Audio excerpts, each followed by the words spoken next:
você! Que alegria podermos voltar aqui ao nosso novo capítulo do livro Sexo e Destino.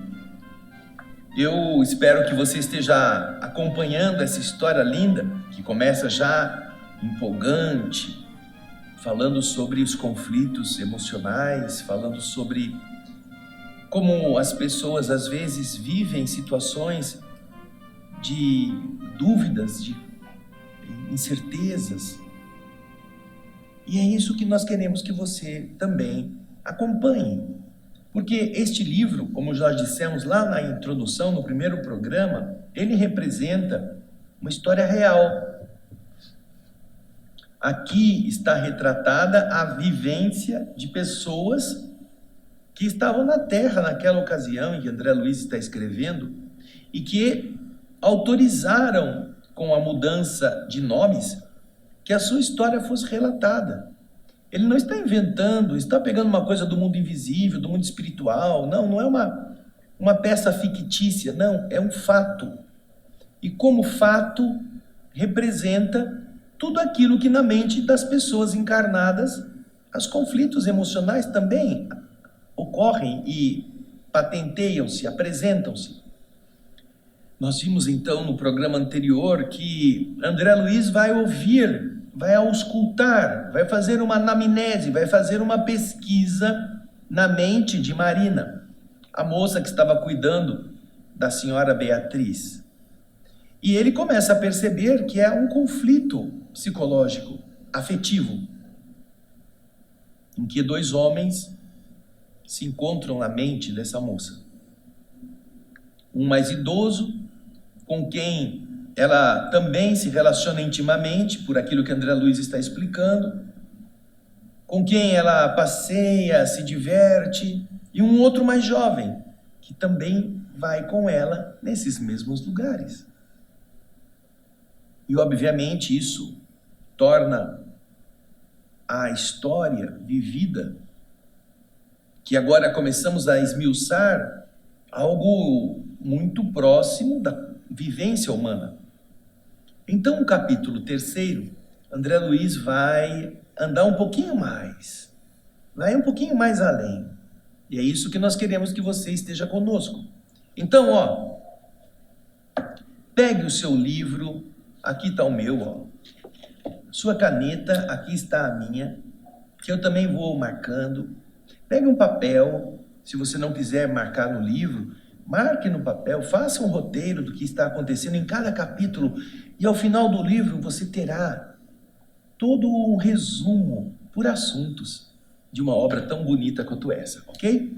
Então, agora vamos ao texto que começa o capítulo 3 do livro Sexo e Destino. Acompanhe comigo na tela. Na peça isolada, porque eles saíram daquela sala e foram para fora, Pedro Neves cravou os olhos lúcidos nos meus e ponderou: ai, André, após a desencarnação nos achamos na segunda fase da própria existência e ninguém na Terra imagina as novas condições que nos tomam de assalto, que nos surpreendem assim de chofre de imediato. De começo, quando começamos chegando aqui, nós renovamos a vida, nos dedicamos, equipes salvadoras, apoio na prece, estudo das vibrações, escola da caridade.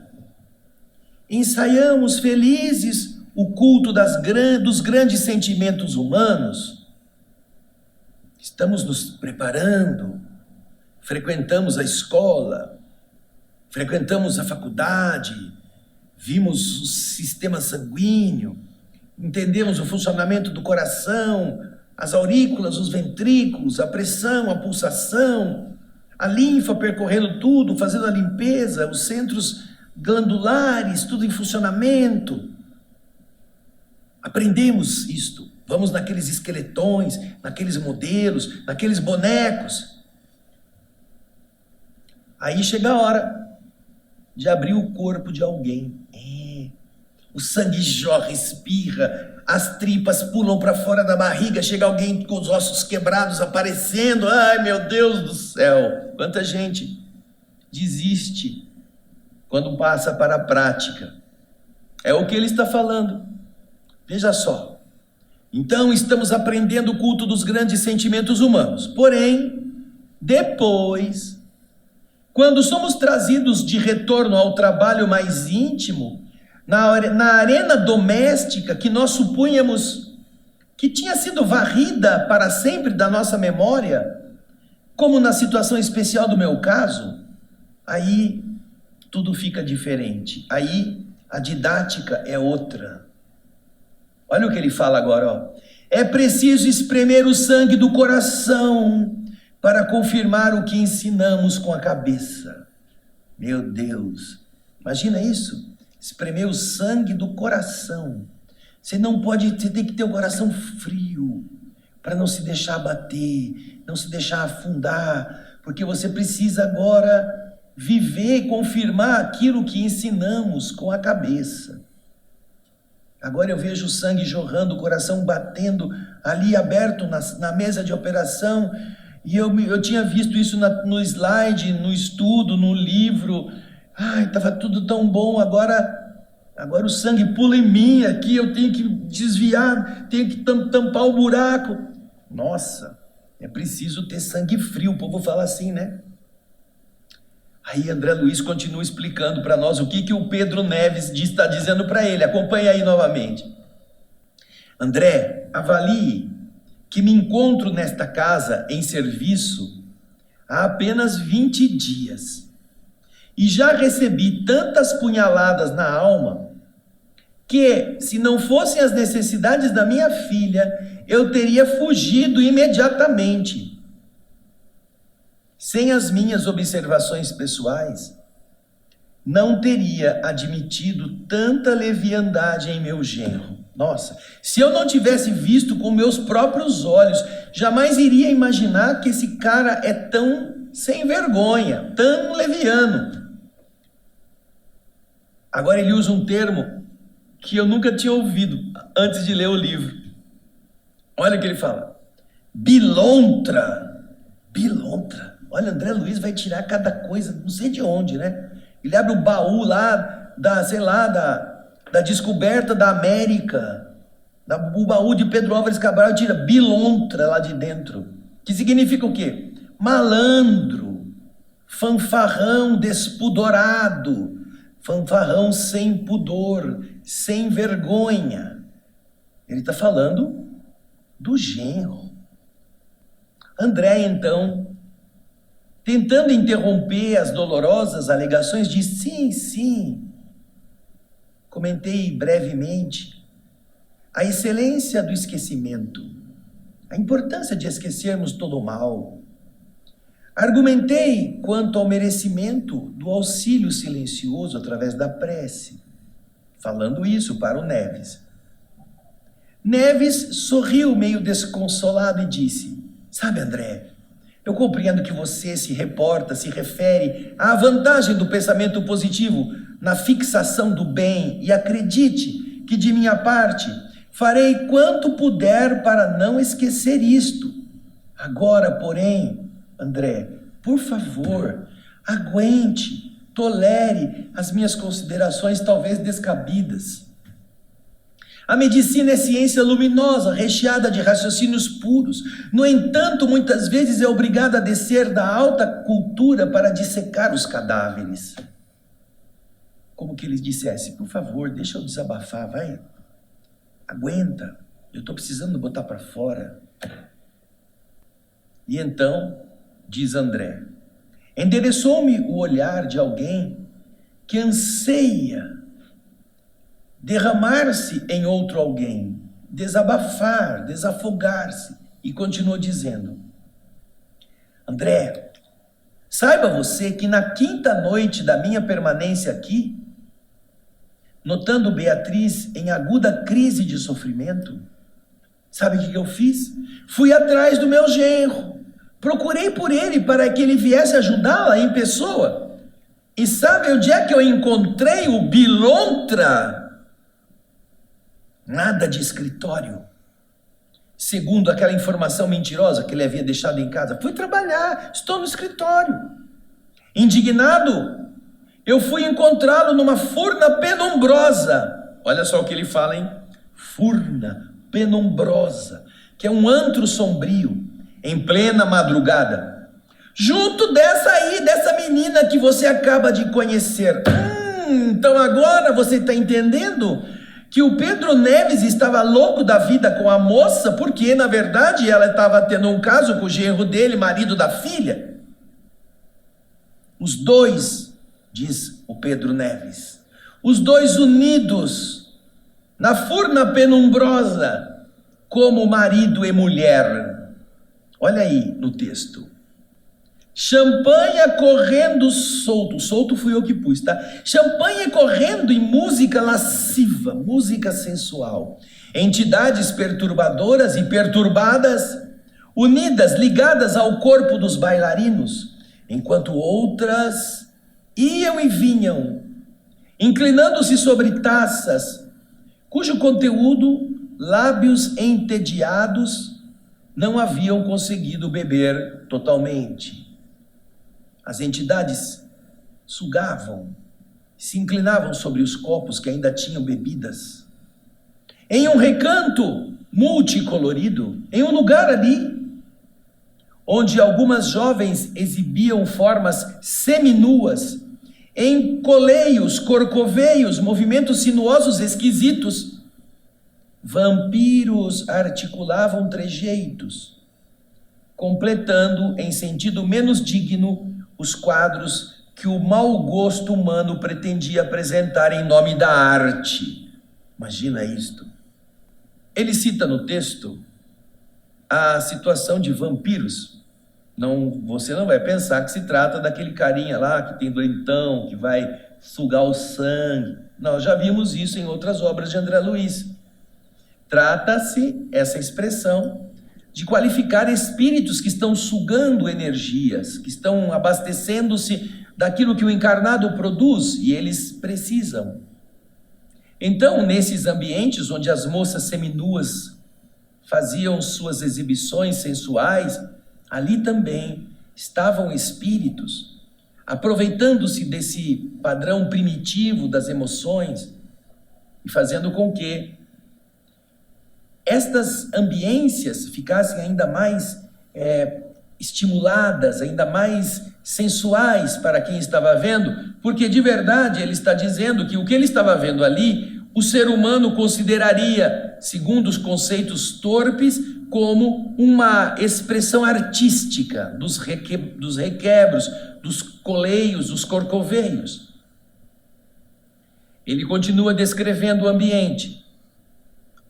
Tudo rasteiro, impróprio, inconveniente. Fisguei meu genro e a sua colaboradora nos braços um do outro. Recordei minha filha doente e eu me revoltei. Súbito desespero tomou conta de mim. Minha razão oscilou escurecida, pois eu cheguei a justificar de relance a deplorada atitude dos companheiros desencarnados que se transformam em vingadores intransigentes. Eu entendi por que eles fazem isso. Ele, o Pedro Neves, que lá no começo do livro, André Luiz descreve como um trabalhador incansável, uma criatura devotada, um homem que ia nas furnas, que trazia as entidades, que era carinhoso com elas. Ele está dizendo agora que quando ele viu o genro com a sua contadora, com a sua companheira, na verdade naquele bordel, se embebedando, e se alisando, e se estimulando um ao outro, e a filha dele lá na casa sofrendo, ele disse: esses espíritos que têm ódio, que querem se vingar, eu acho que até que eles têm um pouco de razão. Ele está confessando isso para o André Luiz, imagina. Esses espíritos que se transformam em vingadores intransigentes. Olha ali, olha o texto ali, oscilou minha razão escurecida, pois cheguei a justificar, achar que é normal a deplorável atitude dos companheiros desencarnados que se transformam em vingadores intransigentes. O homem velho que eu fora E o homem renovado que eu aspiro a ser lutavam em minhas fibras mais profundas, as minhas fibras recônditas.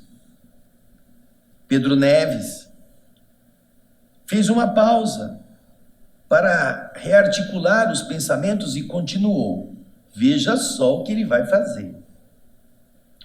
Tinha visto apavorado em outro tempo aqueles que se animalizavam depois da morte, nos lares que lhes haviam sido reduto, haviam sido refúgio, o reduto, a felicidade deles, e que agora, no plano espiritual, se arrojavam, se precipitavam violentos sobre os entes amados que lhes desertavam, que lhes abandonavam a afeição. Ah, a mulher se casou com outro, ou o marido agora arrumou uma outra companheira, e o espírito que havia sido a esposa ou o marido, agora alucinados, para atacar, para não permitir, para odiar aqueles que vêm roubar-lhe o ninho. Ele está então, ele tinha visto tantos seres fazendo isso, seres que se animalizavam depois da morte, naqueles ambientes da família que antes tinham sido refúgio à sua felicidade e agora tornarem-se violentos, seres agressivos,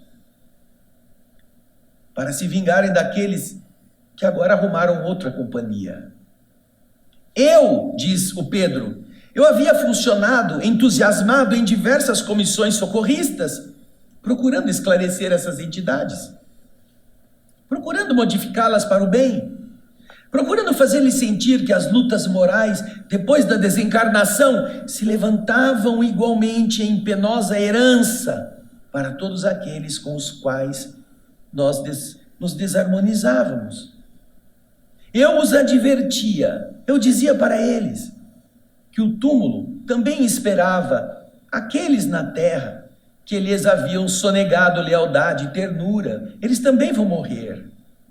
E muitas vezes eu conseguia acalmá-los para que eles saíssem daquele ambiente, que eles não ficassem ali prejudicando os encarnados que estavam querendo dar continuidade às suas vidas. Ele então confessa que ele já tinha vivido experiências semelhantes, mas não como membro da família, como um orientador, como um instrutor. Porém, diz ele, ali, naquele bordel, imprudentemente irritado contra a insensibilidade do homem que havia casado com a minha filha querida, eu me vi chamado a praticar os bons conselhos que eu havia administrado nos outros. Aí André Luiz fala assim, o Pedro fez um ligeiro intervalo, enxugou as lágrimas que lhe corriam no rosto, ao evocar a própria inconformação, e completou a frase acrescentando, André, mas eu não consegui me conter, eu não pude. Tomado de cólera irreprimível, eu avancei como uma fera desacorrentada e irrefletidamente esmurrei a cara do meu genro. Eu, espírito, batendo no encarnado. Ele deixou-se cair nos ombros da companheira, acusando agoniada indisposição, como se estivesse sob o impacto de uma súbita lipotimia, que é uma inesperada síncope, um desmaio. Presta atenção nisso, hein? Ele está lá no bordel, ele está com a moça que ele gosta, a moça demonstra que gosta dele, mas de repente ele tem uma súbita lipotimia, um inesperado desmaio, cai nos ombros da moça. Guarda essa informação. Para os capítulos seguintes você vai entender por quê. Mas isso aconteceu na visão do Pedro Neves, porque ele, Pedro Neves, atacou o encarnado com uma punhetada na cara.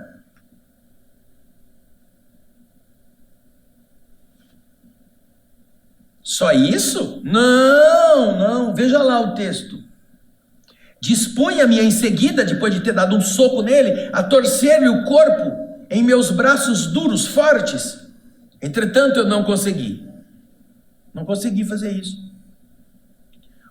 Uma senhora desencarnada um espírito de semblante nobre e calmo aproximou, me desarmando o íntimo. Ela não demonstrava sinais exteriores de elevação espiritual. Ela se revelava, aliás, tão profundamente humana quanto nós mesmos, diz o Pedro Neves. Apenas ela era diferente de nós porque possuía um minúsculo distintivo luminoso que lhe brilhava palidamente no peito, como uma joia rara a emitir discreta radiação. Ela chegou, me afagou de leve a cabeça e me fez sentir sereno. Envergonhado do que eu havia feito e em que o que ainda eu queria fazer, eu olhei para ela constrangido. Essa mulher, essa dama inesperada, não me censurou, nem fez qualquer alusão ao meu gesto infeliz. Ao invés disso, ao contrário, falou-me com bondade em relação à filha doente. Ela, essa senhora, demonstrava conhecer Beatriz, tanto quanto eu mesmo. E acabou me convidando a sair daquele lugar para acompanhá-la até o quarto da doente, até o quarto da minha filha. Então, André, eu atendi sem relutância. E porque a gentil interventora, essa mulher tão delicada, no trajeto, somente se referisse aos méritos da compreensão e da tolerância, sem qualquer referência aos desvarios, àquele ambiente sórdido da casa que nós acabáramos de deixar, não censurou, não falou mal, não disse que aquilo era uma pouca vergonha, não, ela só falou da nossa paciência, do nosso mérito, compreender e tolerar. Então eu procurei me reprimir, me conter, para pensar exclusivamente no socorro à minha filha em dificuldade. A mensageira anônima recolocou-me no lar, despedindo-se delicada. E depois disso, eu não mais a vi. Pelo que ainda agora me lembro dela, ainda interiormente intrigado. Quem será? Quem será aquela mulher? André Luiz, então, depois que ele estava contando esse fato, ele disse: eu ensaiava alguma observação reconfortante, relembrando minhas experiências. Quando Neves, interpretando os meus pensamentos, ponderou depois de longa pausa. O Neves falou para ele: você, André, você nunca se viu defrontado por acontecimentos assim tão desagradáveis? Perguntou na cara. Aí o André, contando, nos explica: eu recordei emocionadamente as primeiras impressões que me haviam transtornado a sensibilidade após a desencarnação. Reconstituí na memória todas as telas em que me surpreendera desanimado, excitado, dilacerado e vencido.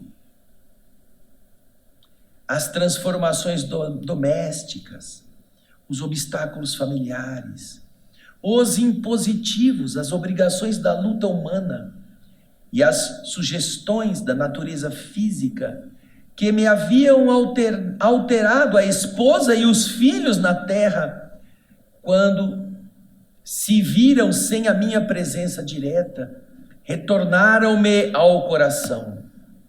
Aí você vai lá no primeiro livro do nosso programa, O Espírito da Letra, o livro Nosso Lar, você vai ver, lá no fim, quando André Luiz passa por uma semana de voltar à terra, que ele queria loucamente voltar à sua casa, à sua esposa, à sua família, e então o ministro Clarencio deixa a porta e recomenda: meu filho, não se esqueça que em momentos de dificuldade você deve valer-se da prece.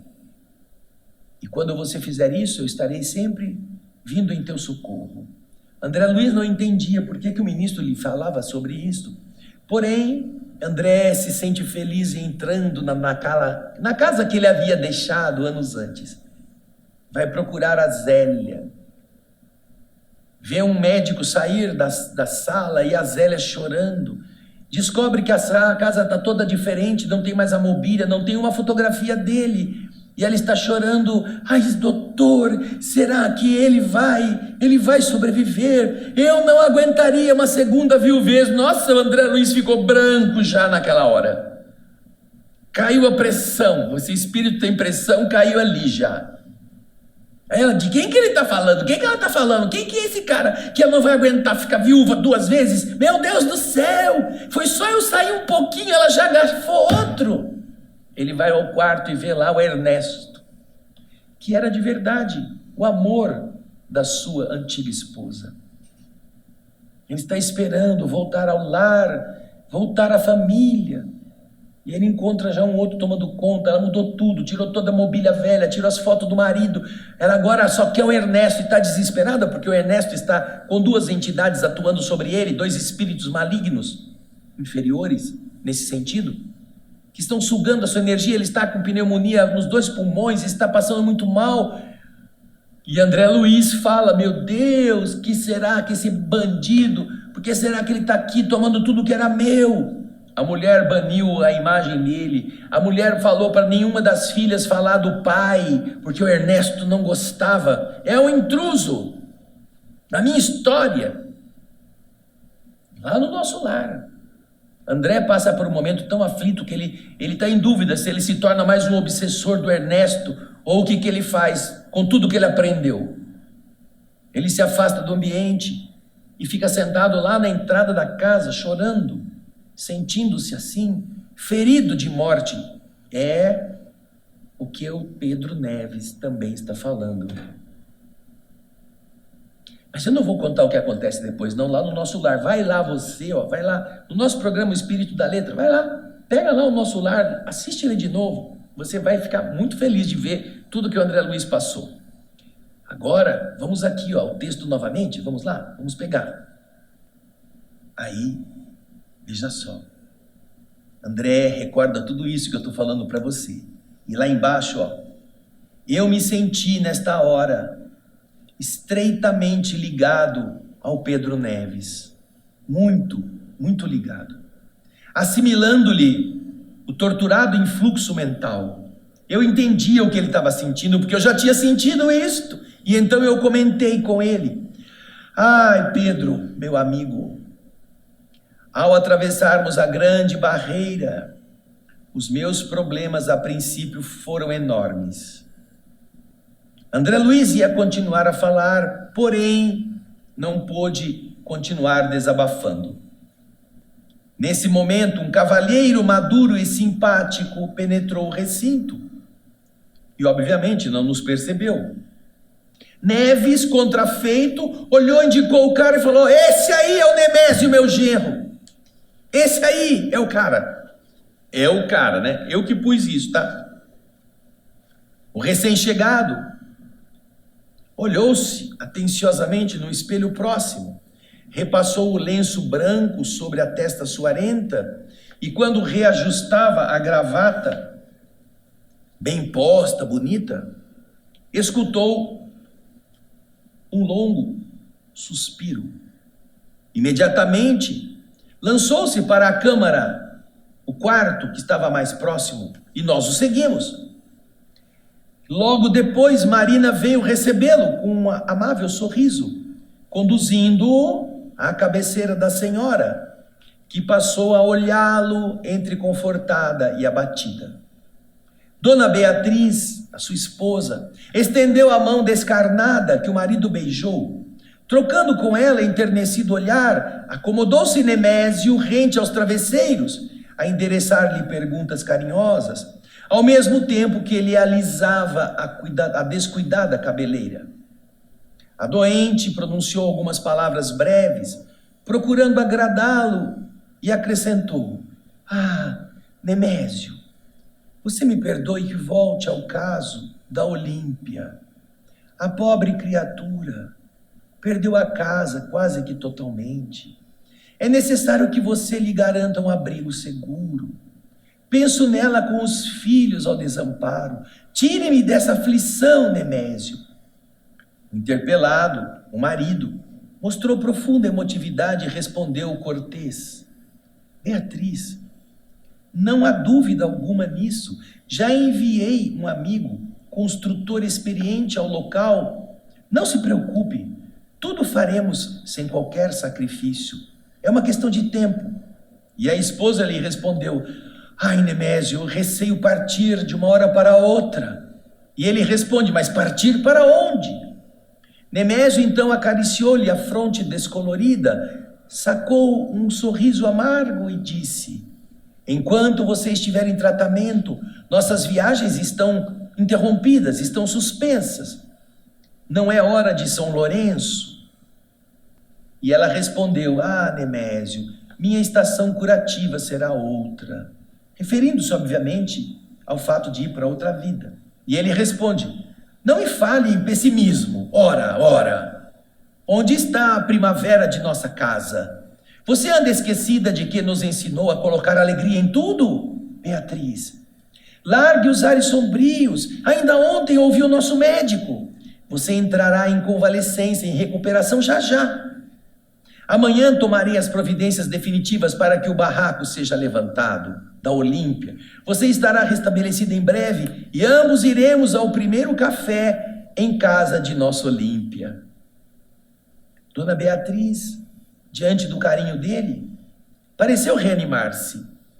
A sua boca se abriu em um largo sorriso que se afigurou uma flor de esperança num cactus de sofrimento.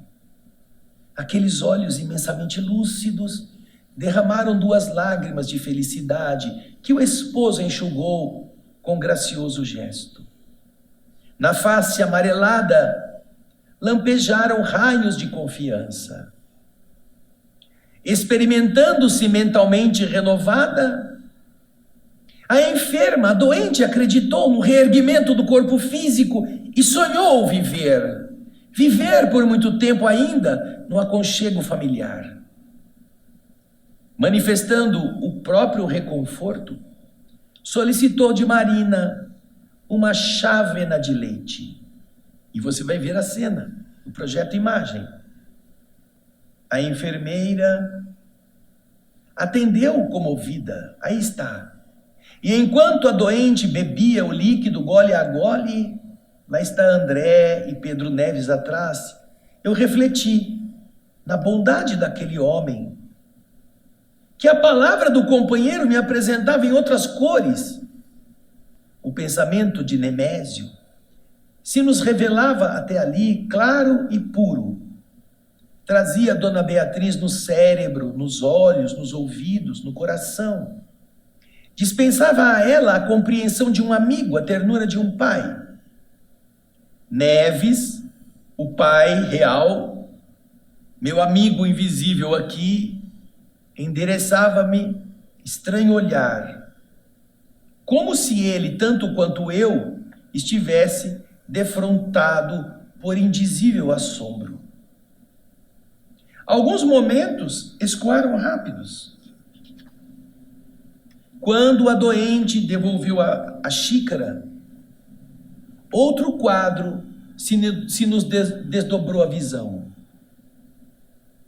Nemésio levantara-se rente ao leito e por trás da cabeceira alta, elevada, estendeu a mão, estendeu a Marina, que estava do outro lado, a sua mão grossa e áspera, que ela entregou, ao qual ela entregou a própria mão alva e leve. Ou seja, em cima da cabeceira, Nemésio, diante da esposa doente, oferece a mão por detrás, para que a moça Marina também possa pegá-la, no que ele é correspondido. Então o marido passou a falar brandas palavras para a esposa satisfeita, afagando simultaneamente os róseos dedos da jovem, que pouco a pouco ia se desinibindo através do olhar malicioso que ela enviava para o seu companheiro. Contemplei Nemésio admirado. Seus pensamentos agora se alteravam, que me pareceram então incompatíveis com a sensação de respeitabilidade que ele nos inspirava. Voltei-me instintivamente para Neves e ele, indicando-me as duas mãos, imagina o Neves fazendo assim, ó. Tá vendo lá? Olha lá. Neves indicando-me as duas mãos que se acariciavam uma outra, olhou para mim e falou assim: André, este homem é um enigma.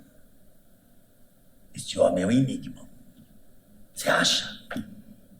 Ama a mulher e está acariciando a mão da amante, na mesma cama. E com isso você percebe então como que essas situações mexiam com o afeto do espírito.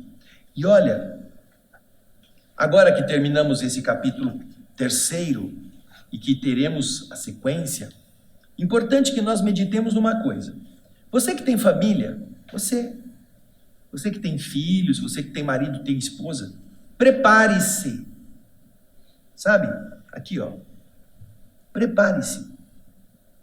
Não porque você tem que desconfiar das pessoas, não.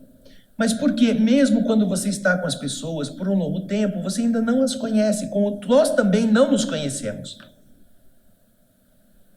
Nós também não sabemos como somos, no mais profundo.